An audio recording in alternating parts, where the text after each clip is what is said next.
Charges filed in the case of a man accused of sneaking into the U.S., eventually making his way to metro Atlanta. Investigators say they caught Diego Ibarra in Athens with a fake green card. Atlanta News First Chelsea Vinepour is there live tonight in Macon.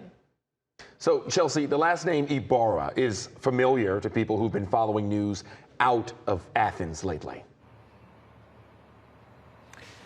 Yeah, Alan, Diego Ibarra is the brother of Jose Ibarra, the man accused of murdering 22-year-old Laken Riley. Diego Ibarra, he has left the federal courthouse here in Macon for the day, but he will be here later in the week.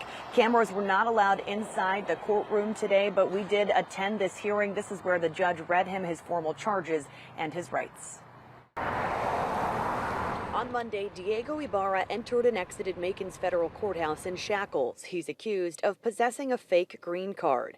According to an arrest affidavit, Athens Clarke County Police stopped Ibarra on the street on February 23rd. He matched the description of a homicide suspect who later turned out to be his brother, Jose Ibarra. Jose is accused of killing a 22-year-old nursing student, Laken Riley, on UGA's campus. Documents say Diego Ibarra gave officers a United States permanent resident card when they stopped him in Athens, but after checking records, police discovered it was fraudulent. He also had prior arrests in Athens, including shoplifting and DUI. Homeland Security and ICE determined that both brothers are undocumented migrants from Venezuela.